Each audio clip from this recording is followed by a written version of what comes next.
I've been reading this great book, and it's called A New Earth: Awakening to Your Life's Purpose.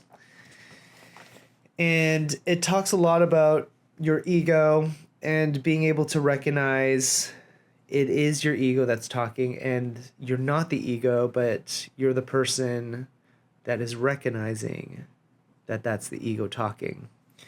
But one of the passages that hit home for me was this part of the book that was titled The Ego's Need to Feel Superior. And it starts off by an example. Let's just say that you are about to tell someone the news of something that has happened or an event. You'd say, guess what? You don't know yet? Let me tell you. If you are alert enough, present enough, you may be able to detect a momentary sense of satisfaction within yourself just before imparting this news, even if it is bad news. In fact, for that brief moment, there is, to the eyes of the ego, an imbalance in your favor between you and the other person. For the brief moment, you know more than the other. The satisfaction that you feel of the ego, and it is derived from feeling a stronger sense of self relative to the other person. Even if he or she is the president or the pope, you feel superior in that moment because you know more. Many people are addicted to gossiping partly for this reason.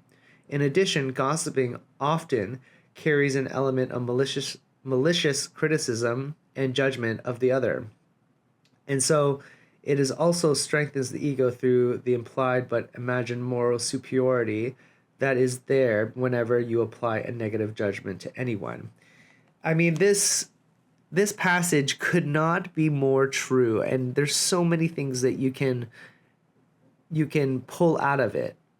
I would tell you that in early practice, this imbalance in your favor between you and the other person, there's an imbalance, there's an inherent balance between doctor and patient. The doctor knows so much more of what is actually going on than the patient. And I've always strived to really slow down and explain it in layman's terms, and also teach what is going on through a anatomical, biomechanical, physiological context. But I would be lying to you if I told you that my ego wasn't hurt when they didn't follow my recommendations, even though I know from the deepest, darkest parts of my brain that I am 1,000% right. I'm much better at it this now, which is I had to realize that ultimately it's the patient's choice on whether they take that advice or they don't. And my job is really to advise you and give you recommendations, but ultimately it is up to you to decide whether or not you take that advice. Even though it's really good advice and it's really expensive advice, you don't have to take it if you don't agree with it. And there was a part of me, obviously there was a part, all doctors have a huge ego. That's part of the reason why some doctors are successful to a certain level, is that they identify with being a doctor so hardcore to the deepest part of their bone that when you disagree with them, they take it personally. And I think any doctor would be lying to you if at some point in time a patient didn't hurt their feelings by not taking that advice. The other portion of what was being said in this book, which is, the ego will start gossiping, and also usually with malintent.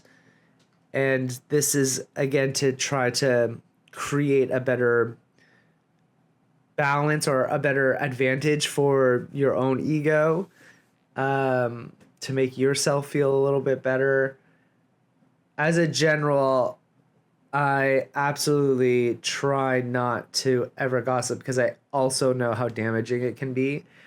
But from my own experience of having a large team and having gossip completely ruin a culture, completely become a malignant cancer, the people that were bringing this gossip and perpetuating this gossip really had malicious intent. And it was, I understand it now in the sense of people gossip to have some sort of power. Like they feel like they're getting some power back. They feel that there's a power imbalance, and then to be able to gossip allowed them to take some control over the situation.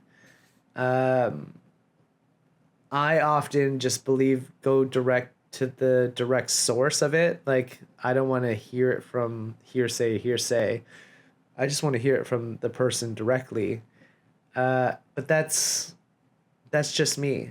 And for those of you that are dealing with that kind of toxic gossip culture, just recognize that when that person is doing that type of stuff, it's an ego thing. Like they need to make themselves feel better. Um, they need to identify by taking down other people, which is absolutely insane to me, but it does happen often. So that's my woo wisdom of the evening, and just something that all of you can gnaw on in your brains for a little bit.